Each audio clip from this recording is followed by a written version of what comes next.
आज मैं आपके साथ एक वीडियो शेयर करने वाला हूं जो एक्चुअली प्रीकर्सर है for the upcoming live stream which is going to happen coming Saturday at 4 o'clock where we are deep diving into transmission stocks.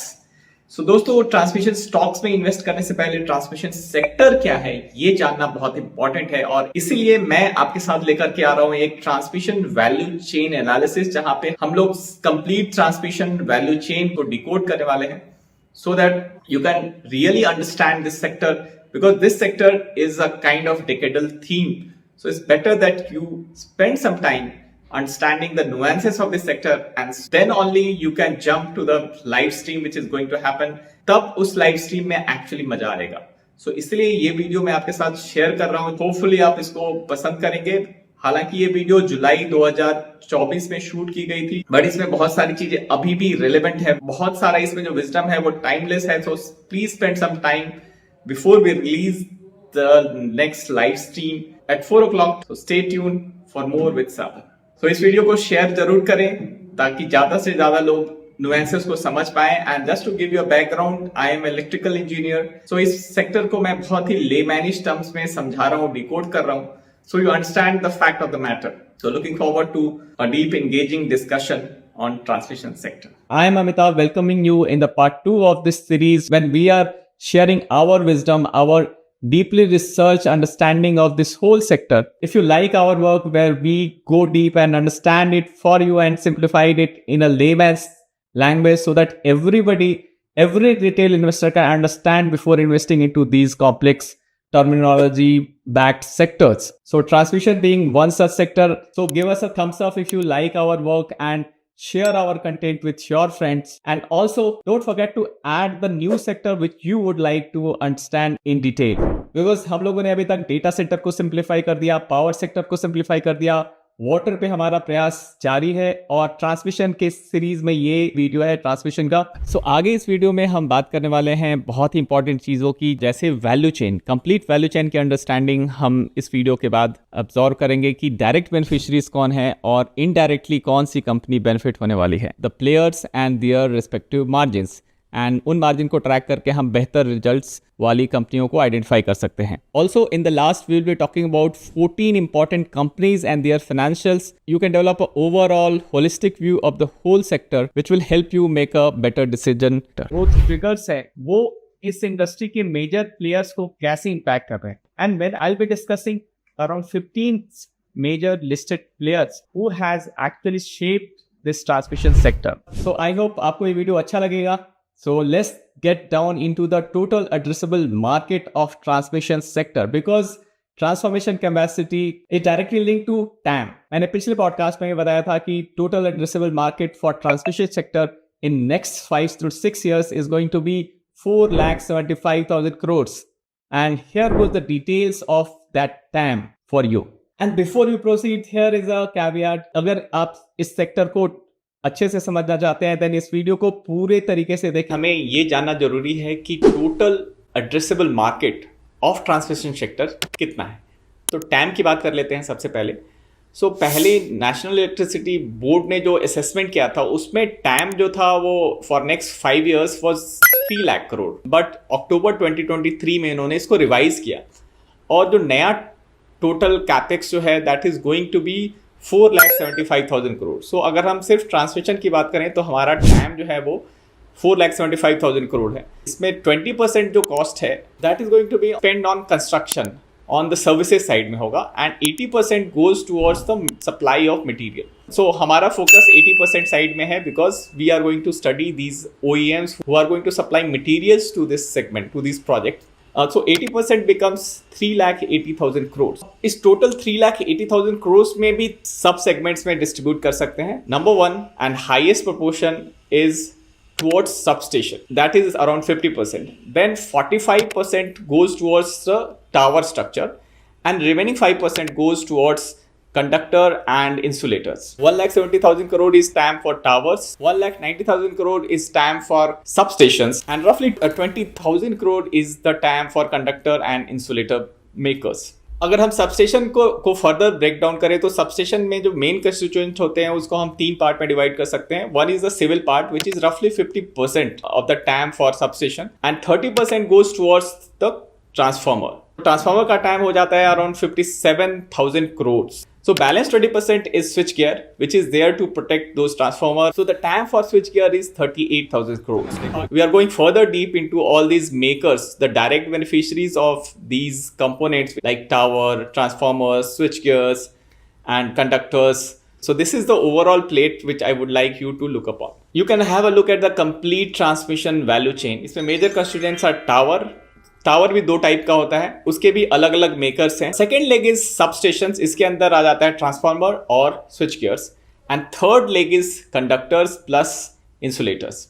So we are going to talk about the major players as well as some minor players in this sector who are very important to understand for us in order to maximize our return from investing into these sectors, into these stocks. One of the most important thing is this, the value chain. तो यहाँ पे एक सारे player का एक listing है, थोड़ा ये पुराना ही है, FY22 का डेटा है. तो अपॉर्चुनिटी साइज यहाँ पे जो है वो उसको आप इग्नोर कर सकते हैं क्योंकि तब से अब बहुत चीजें बढ़ गई हैं. बट मार्केट प्लेयर्स आपको देखना है तो पावर ट्रांसफार्मर में market players are Hitachi, GE T&D, CG Power, Siemens and Schneider power transformer. As I said कि स्नाइडर का भी है थोड़ा बहुत, और ये 3 तो हैं, हिताची, GE और Siemens. And CG Power is the Indian player who is serious about developing good product into this power transformer, CG Power. Then distribution transformer, जहाँ पे again Hitachi is also there, इनका नाम लिखा है but ज्यादा नहीं है उतने. Major players are Voltam, Schneider, CG Power is major player.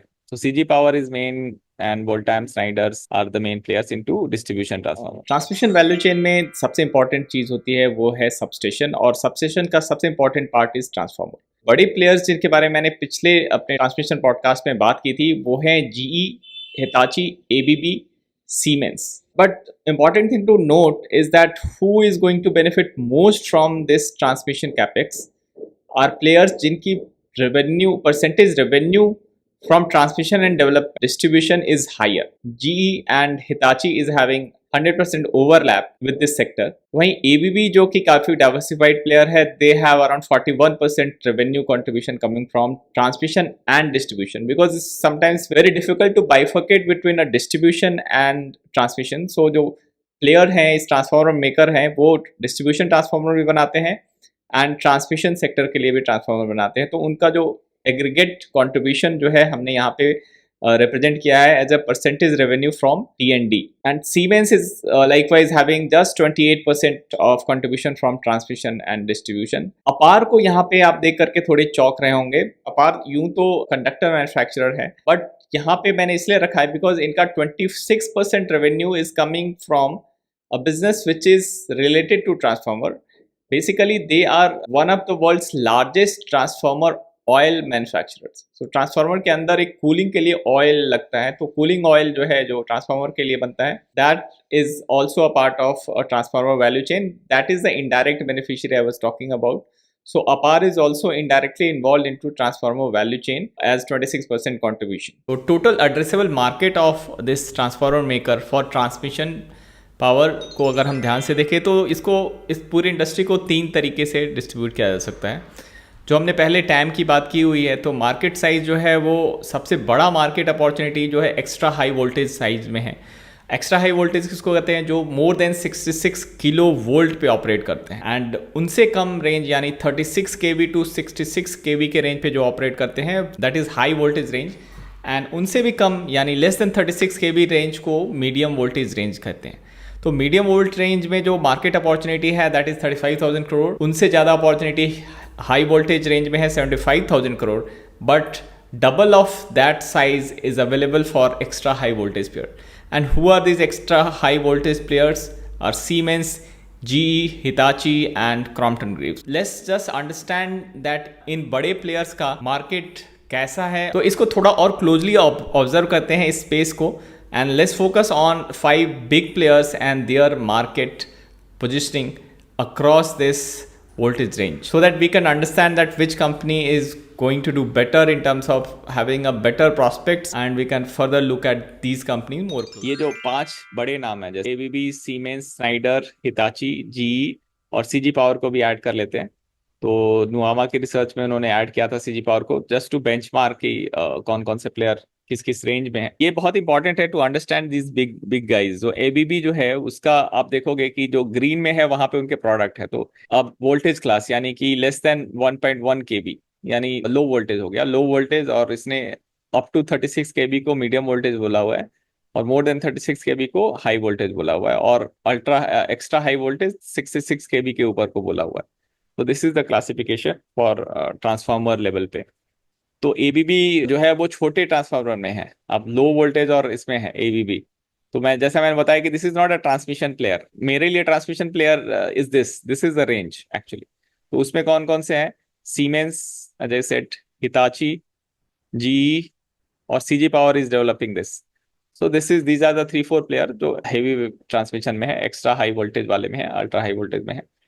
Industrial में तो और बहुत सारे प्लेयर्स हैं, जैसे ट्रिल भी है। तो इसमें सीमेंस है, सीमेंस पूरे सारे वैल्यू चेन में है, सब हर एक लेवल पे सीमेंस है।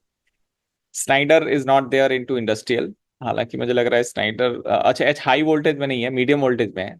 Schneider is there in industrial in medium voltage, low voltage पे भी है बट हाई वोल्टेज में नहीं है। जैसे मैंने बताया कि उन्होंने एक्विजिशन जो अरीवा का एल्स्टॉम का एक्विजिशन किया था वो डिस्ट्रीब्यूशन लेग का ही किया था। डिस्ट्रीब्यूशन का यही लो वोल्टेज और मीडियम वोल्टेज होता है। ये वाला यहाँ से आप ट्रांसमिशन लेग स्टार्ट मान सकते हैं और यहाँ से डिस्ट्रीब्यूशन लेग मान सकते हैं एक तरीके से by and large. Pure play transmission tower में फिर आ जाते हैं, ट्रांसमिशन में आ जाता है हिताची, आ जाता है जी के पास भी है, और सीजी पावर है। तो CG is another player to watch out for transmission opportunity again.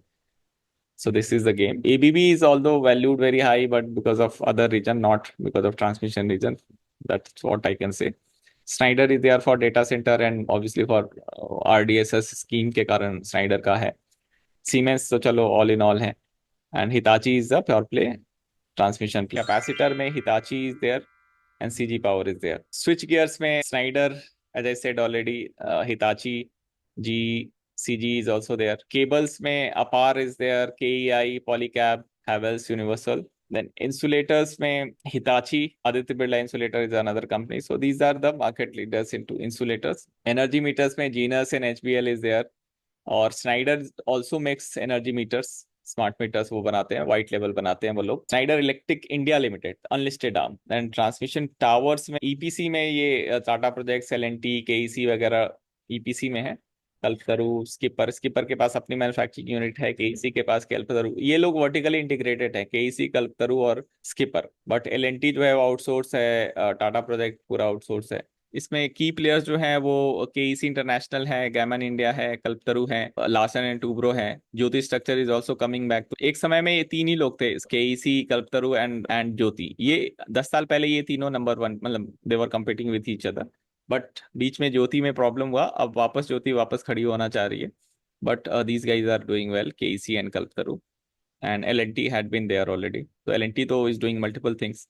So EPC में this is the level playing field. ऐसे 4 बड़े नाम हैं, 1 is KEC, second is Kalpataru and third is Skipper and fourth is Jyoti structure. इन तीनों के पास tower testing facilities भी हैं जो कि लिमिटेड हैं इन नंबर्स। सो ये सब लोग ईपीसी करते हैं, ये चारों ईपीसी प्लेयर्स हैं and focused on transmission tower. इनके पास ट्रांसमिशन टावर मैन्युफैक्चरिंग कैपेबिलिटी है। तो सबसे ज़्यादा 3,60,000 मेट्रिक टन की कैपेबिलिटी जो है पर एनम की, वो केईसी के पास है। सेकेंड नंबर पे skipper is 3 lakh and third is Kalpataru 2,40,000 metric ton and 1,10,000 metric ton is capacity of Jyoti structure, which is not in a good shape right now, but they are trying to revive. One thing is to be noted that Skipper is adding up another 60,000 metric ton or 80,000 metric ton the capacity.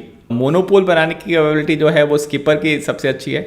Jyoti structure भी monopole बना लेते हैं, और KEC is also, they are making monopoles. All these players are not just regional players, they are also focused on export market as well, but most of them has more domestic play except Kalpataru and KEC. Conductor में, as I said, Apar is the market leader in a way. So अभी हमने substation के बारे में सब कुछ जान लिया। अब सबस्टेशन तो एक फिजिकल ऑब्जेक्ट है जो कुछ ही जगहों पे होता है, बट जो हमें दिखाई देता है वो तो सिर्फ और सिर्फ कंडक्टर से दिखाई देता है। कंडक्टर यानी कि वो जो तार जो होते हैं, जो उन टावर के ऊपर लगे जो तार होते हैं, और उसमें काफ़ी ज़्यादा कैपिटल एक्सपेंडिचर होता है। मैंने बताया हुआ है कि इनका टाइम 20,000 करोड़ के आसपास का है। तो इसमें दो कंपनियां बहुत ही एक्टिव हैं। वन इज़ अपार, अपार जो कि 76% रेवेन्यू कंडक्टर से लाती है। बेसिकली उनका 50% रेवेन्यू कंडक्टर से आता है और 26% फ्रॉम ट्रांसफार्मर आ रहा है। सो हमने 76% revenue from transmission and distribution रखा हुआ है।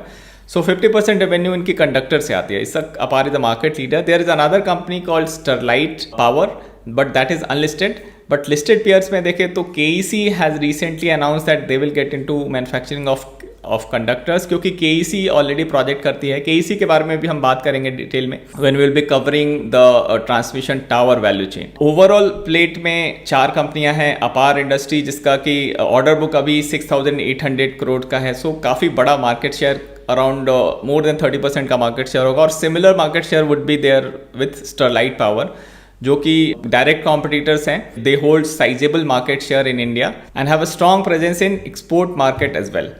SPTL जो है वो फोकस कर रहा है वो medium voltage, heavy voltage and extra high voltage power cables पे फोकस कर रहा है and they are expanding into solar cable also. वहीं अपार जो है वो कंडक्टर स्पेस में काफ़ी वैरायटी पे काम करता है। सो अपार के पास जो प्रोडक्ट बुक है वो काफ़ी डाइवर्सिफाइड है। They are the only registered vendor to Indian railway जो उनको इलेक्ट्रिफिकेशन में जो कंडक्टर लगता है और काफ़ी एडवांस लेवल पे ऑपरेट करते हैं। और वो उन्होंने रिसेंटली इलास्टोमेट्रिक केबल्स डेवलप किए हैं जो कि काफ़ी एडवांस है। तो टेक्नोलॉजिकली अपार is on the cutting edge. Another 2 players KEC मैंने बात कर ली, जो कि 600 करोड़ का टारगेट कर रहे हैं revenue by conductor business by FY26. KEC के लिए this will not be a significant portion, but Diamond Power is another entrant into conducting business. उससे अपार का मार्केट शेयर छीनने का बहुत कम डर है, because Diamond Power is aligned with Adani's project. So Adani के कंडक्टर का बिजनेस जो है वो शायद अपार को ना मिले, क्योंकि अब वो डायमंड पावर को मिलेगा। स्टरलाइट का बिजनेस स्टरलाइट के पास ही है।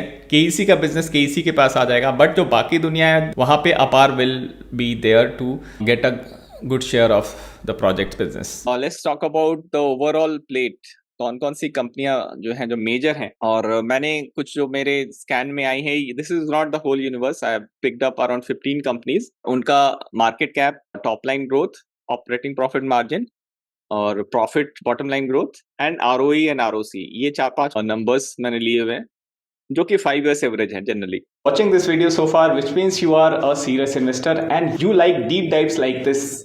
So for you, there is a good news that we have more than 30 plus deep dive videos which you won't get on our YouTube channel at Sadhan Practitioner Membership. One of my favorite is the community access, because there the whole Sadhan community interacts with each other and there are many good people who keeps their ear on the ground and they share their ideas and also update on the portfolio, which is very important in this investing world. We meet every second weekend online and we interact on the whatever is happening in the portfolio, in the stocks which we own, in the sectors. We go through the deep dives on multiple sectors including data center, green hydrogen, railway, defense, you name it, and we are there just before the crowd arrives. Why? Because we have a very vibrant community. So the bottom line is that whatever I have learned in 10 years of my corporate experience and 5 years of content making as a full-time investor, I have condensed it in a form of a membership, and that is Sadhan Practitioner Membership. So click on the link in the description, create a trial login and watch the videos which are given there for free. Just now I have released a video on how to read annual report in 2025. All you have to do is go to our website and check the trial videos, which I'm sure is going to add value to your investing career. So market cap wise अगर हम देखें तो सबसे बड़ी company जो है वो Siemens है, then ABB है, एंड सबसे छोटी कंपनियां जो है वो है अद्वैत इंफ्रा, जो मैं होल्ड करता हूँ, अराउंड 2000 करोड़ मार्केट कैप की है। Silchar is also small, so small cap micro cap में ये स्किपर भी आ जाती है। Skipper, Silchar and Advait are small cap में आ जाती है। सेल्स ग्रोथ की बात करें तो सबसे फास्ट ग्रोथ 50% का है अद्वैत में। Then overall 27% growth is there in Silchar. Again, Silchar is one of my holding company. Advait I am holding position into it. सबसे slow speed है वो GETND का, around -6% because of the transformation they are going through. So उनके कुछ legacies project हैं जिसके कारण storm से उनका कुछ है equation we need to understand. मैं उसमें डीप में नहीं गया हूँ, but that is coming because of that thing. तो उनका सेल्स ग्रोथ नहीं आ रहा है। और वैसे भी अगर मैंने तीनों की बात की, Hitachi, ABB and GE T and D and Siemens. ABB, ये जो एबीबी है, this ABB is not pure play transmission company. This ABB is basically 50% उनका मोशन और ऑटोमेशन से आता है। और वैसे तो सीमेंस का भी एक certain portion around 30-40% industry automation से आता है। सो ये Siemens has gone to the next level in a way. ABB has also gone to the next level. Now they are not just pure play OEM. अब वो लोग automation में आ गए, क्योंकि जहां ज्यादा पैसा है, जहां ज्यादा मुनाफा है, वहीं पे जाएंगे। वो क्यों प्रोडक्ट बनाएंगे? प्रोडक्ट तो अभी भी वो बना रहे हैं, but that's not their focus. So ABB and Siemens have moved to the AI and automation and digital twins and digital substations and all those things they are making. And ABB जो company है वो आधी से भी कम transmission में है, siemens में भी आधा ट्रांसमिशन में है। It's not pure play transmission company, so to say. बाकी कंपनियां तो स्नाइडर में भी ट्रांसमिशन थोड़ा सा ही है। So Hitachi is pure play transmission. This is pure play transmission company. GE is pure play transmission company. These are like pure play transmission. This Skipper and all are transmission company. KEC में भी mix है थोड़ा सा. KEC में भी it's not pure play transmission, but Skipper is, Kalpataru is, Silchar is transmission company. Trail is a transmission company. So distribution plus distribution भी है. T&D दोनों है इसमें ट्रेल में. CG Power is also mix. APAR is conductor है. Bharat Bijlee is also mix. So Advait infra is also mix. So pure play transmission company अगर हम बात करें तो सिर्फ 2-3 ही है। मतलब एक किपर है, कल्पतरू है, और टेक्नो इलेक्ट्रिक है। These are pure play. KEC is also kind of majority इनका वहीं से आता है। तो ये सब अगर टिपिकली हम देखें तो ये 3-4 कंपनियां हैं जो कि ज्यादा रेवेन्यू ट्रांसमिशन से ड्रॉ करती हैं। बाकी सब नेम सेक के लिए हैं, उनका certain percent is coming from transmission. And Hitachi is already there. Hitachi and GE T&D is also there. From MNC gang, we can pick up these names. So Amitabh, इस पे जो बेसिकली बाइफर्केशन मैं एक retail point of view से या investor point of view से आपसे पूछूं तो क्या होता है? नॉर्मली जो कंपनी जिनके मार्केट कैप बड़े रहते हैं तो एक परसेप्शन, जनरल परसेप्शन होती है, सही गलत पे आएंगे, कि बड़ी कंपनी ऑलरेडी इसका मार्केट कैप इतना है, इसमें ग्रोथ का प्रोस्पेक्ट कितना है। एक तो ये माइंडसेट होता है। दूसरा ये होता है कि भाई जो कंपनीज हैं जिनका मार्केट कैप छोटा है, उनका जो रीसेंट रनअप आया है तो उसके चलते लोगों के दिमाग में ये है कि यार इनकी वैल्यूएशन कंफर्ट नहीं है। तो इन दोनों बायसेस को ओवरकम करने के लिए, जिसको बहुत ज्यादा इंडिविजुअल लेवल पे अंडरस्टैंडिंग नहीं है, तो एक बास्केट अप्रोच अच्छी अप्रोच रहेगी, या फिर आप इसमें मतलब कैसे, और एक ब्रॉड जो ये 15 कंपनीज की हम बात कर रहे हैं, general valuation view on the basis of कि भाई total addressable market going forward ऐसी है, और इस पॉइंट इन टाइम पे देखो ये कंपनीज ऐसा तो नहीं है कि आइडेंटिफाइड नहीं है, इनकी वैल्यूएशन आप ये नहीं कह सकते कि these are crazy cheap, but obviously if we have to see it in line with the growth, future growth, तो वहां पे व्यू हमारा चेंज हो सकता है। तो इस पे मैं आपका व्यू जानना चाहूंगा। काफी टफ क्वेश्चन पूछा है आपने मुझसे। इन शॉर्ट आप बोलो कि टैम जिसका ग्रो कर रहा है, because visibly I have seen कि मैंने अभी टैम इसका 5x हो गया, तो यहाँ पे ग्रोथ आने वाली है। सो ग्रोथ आने वाली है तो अब आपको कैपेबिलिटी पे आना पड़ेगा। मतलब कि मैं एक फ्रेमवर्क यूज करता हूँ कि कौन सी कंपनियां कैपेबिलिटी बिल्ड कर रही हैं rather than just capacity build करना। जैसे capacity is a number, it's like 100 megawatt से 200 megawatt, that is capacity building. But अगर मैं दूसरी इंडस्ट्री से एग्जांपल दूं, जैसे पीटीसी इंडस्ट्रीज हैं, इस पे मैंने डिटेल में साधन पे एनालाइज भी किया था। उस पे मैंने ये बोला था कि ये कैपेसिटी नहीं बिल्ड कर रहे हैं, कैपेबिलिटी बिल्ड कर रहे हैं। कैपेबिलिटी बिल्डिंग मीन्स की जो स्किल सेट एक्वायर करना, कि वो जैसे टाइटेनियम को वो करते हैं। Titanium is like untouch stone, मतलब कि उसको आप बहुत कम कंपनी उसको कास्टिंग या फॉर्जिंग कर सकती है उस पर, और उसमें बहुत हाई एंड टेक्नोलॉजी चाहिए जो कि यूके के पास था और यूएसए के पास था। तो यूके वाले के साथ उन्होंने बहुत दिनों तक लाइजनिंग करके उनके पेरेंट कंपनी से टेक्नोलॉजी ली है। मतलब आफ्टर हार्ड 5-10 ईयर्स का रिलेशनशिप और टेक्नोलॉजी उन्होंने एक्वायर किया, तो वो कैपेबिलिटी बिल्ड किया उन्होंने। सो उसके उन कंपनी के पास कैपेसिटी से आप उसको जज करेंगे तो फिर आप शायद ग्रोथ को सही से एक्सेस नहीं कर पाएंगे। Capacity is a function of capital availability. कि जैसे सोलर में अभी आप देख रहे हैं कि हर कंपनी जो सोलर वेफर बना रही थी, जो सेल बना रही है, पैनल बना रही है, सब लोग अभी इजी लिक्विडिटी है, तो कैपेसिटी सारे ग्रो कर रहे हैं। But I am not really bullish on that sector, because capacity build करना तो उसमें बहुत केक वॉक है। उसमें आप उसमें बहुत ज्यादा पी दे करके आप मार्जिन ऑफ सेफ्टी वहां नहीं है, because anybody can come and bring the capacity. But अगर कैपेबिलिटी आप बिल्ड करें, फॉर एग्जांपल अद्वैत के मैं बात करूं तो अद्वैत ने अगर आप उसकी हिस्ट्री देखेंगे तो पहले वो क्या करते थे, 7 साल पहले उनका बस एक ही लाइन ऑफ बिजनेस था, ओपीजीडब्ल्यू बोलते हैं, वो भी ट्रांसमिशन रिलेटेड ही है। तो OPGW is optically active ground wire, optically potent ground wire. तो जो ट्रांसमिशन टावर्स में 3 वायर होती हैं, एक प्लस माइनस और न्यूट्रल, तो न्यूट्रल वायर ये बनाते थे जो कि ऑप्टिकली एक्टिव होता था। इनकी स्पेशलिटी थी कि वो जो ग्रिड चालू है, जो लाइन बिजली जा रही है, उसमें वो रनिंग लाइव सेटअप में उस वायर को रिप्लेस करना। पहले वो न्यूट्रल जो होता था वो रियल में न्यूट्रल होता था, उसमें डेटा ट्रांसफर नहीं कर सकते। अब जो ऑप्टिकली एक्टिव ऑप्टिकल फाइबर से रिप्लेस कर दिया उसको, तो वो लाइव है और डेटा ट्रांसफर हो रहा है। तो उनका यही बिजनेस मॉडल था। तो उन्होंने कैसे किया, तो उन्होंने चाइनीज कंपनी के साथ जेवी की, उनको मैन्युफैक्चरिंग सेटअप इंडिया में सेटअप कराया। उनको पता था कि इंडिया मेक इन चाइना चलने वाला नहीं है, तो that vision has to be there. तो उन्होंने उसके साथ एक 30-40% का बैकग्राउंड में उन्होंने कैपेसिटी बिल्ड की, कैपेबिलिटी बिल्ड की कि वो 30% स्टेक ले लिया उस कंपनी में, और उससे वो उन्होंने आर्म्स लेंथ पे वो लेते हैं। तो उन्होंने एक कैपेबिलिटी बिल्ड कर ली कि मेरा बैकएंड सिक्योर हो गया। एक चीप चाइनीज टेक्नोलॉजी जो कि चाइना से लाने पे महंगा है, बट इंडिया में आप लगा के रखोगे तो आपको कोई रोक नहीं रहा है। और ये कोई नया बहुत रॉकेट साइंस तो है नहीं, तो why to reinvent the wheel, उन्होंने को डोमेस्टिकेट किया उस चाइनीज टेक्नोलॉजी। तो उस तरीके से वो ओपीजीडब्ल्यू बिजनेस में वो काफी अच्छा कर रहे थे। नॉर्मल ईपीसी वाले जो बिजनेस होते हैं, जो जो कि टेक्नो इलेक्ट्रिक भी करता है, जो कि ट्रांसमिशन टावर लगाना, वो भी उन्होंने किया, दैट वाज नॉट हार्ड। तो वो भी वो करते हैं, तो दैट इज लाइक कैश का हुआ। ये दोनों मेन बिजनेस थे। तो ये 2 कैपेबिलिटी हो गई उनके पास। तो अब तीसरी कैपेबिलिटी और चौथी भी आ गई है अब। तो तीसरी उन्होंने जो सिग्निफिकेंटली बिल्ड की, जिसके कारण मार्केट उनको वैल्यू कर रहा है, वो ये है कि ग्रीन हाइड्रोजन। ग्रीन हाइड्रोजन में भी उन्होंने कैपेबिलिटी बिल्ड की कि चाइना के जो टॉप 10 में उनका नाम आता है, कंपनी है जो कि वहां ग्रीन हाइड्रोजन में टॉप 10 में आती है। तो उस कंपनी की से टेक्नोलॉजी उन्होंने इंडिया में लाया है। तो उसके साथ भी सिमिलर वैसा ही किया। तो आई कुड सी दैट कि वो वही फॉर्मूला यूज कर रहे हैं जो उन्होंने ओपीजीडब्ल्यू के लिए किया था।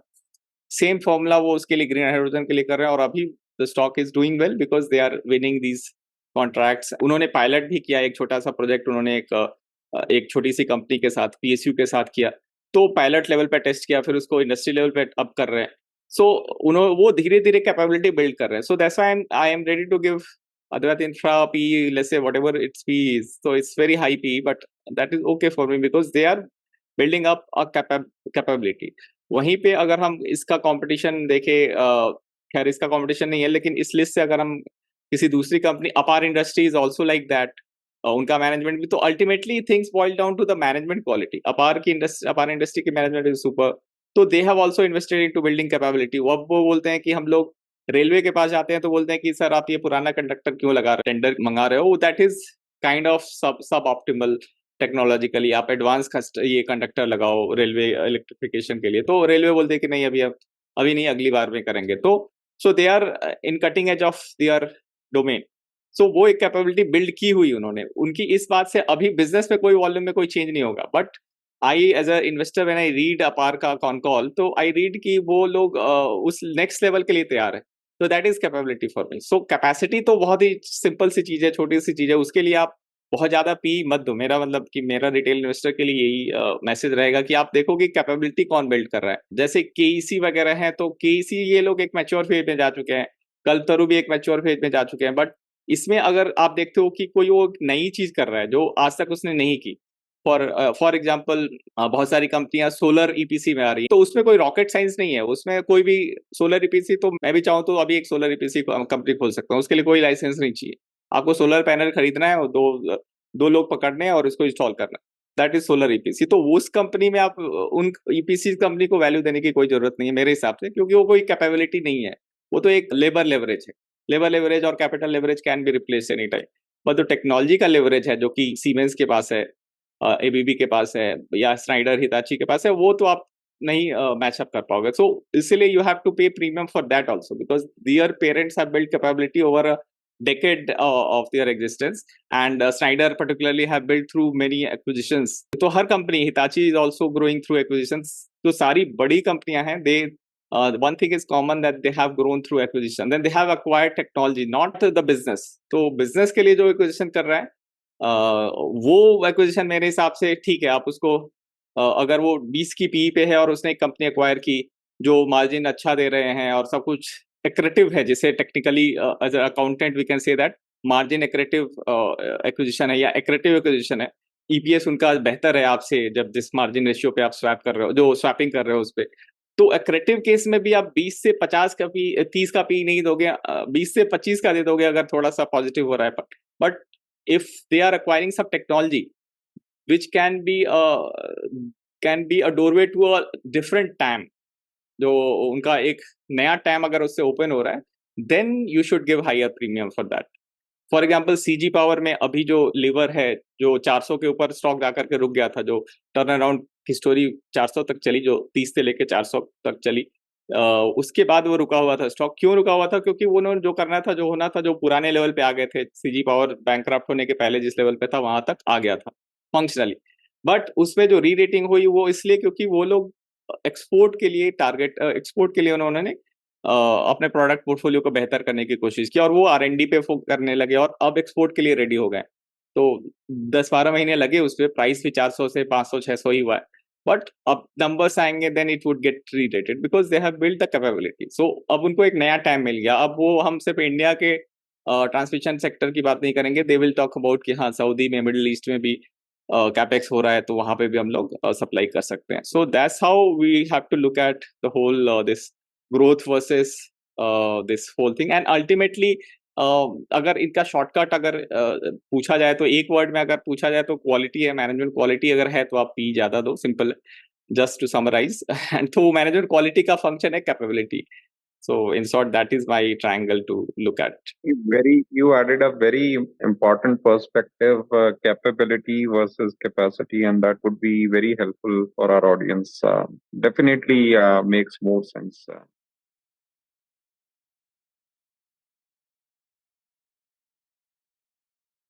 Watching. Content of this video is for educational and informational purposes only and should not be considered financial, investment, or trading advice. The information presented is not a recommendation or endorsement of any particular investment strategy, security, or financial decision. Investing involves risks, and viewers should conduct their own research. The creator of this video is not responsible for any financial losses incurred based on the information provided.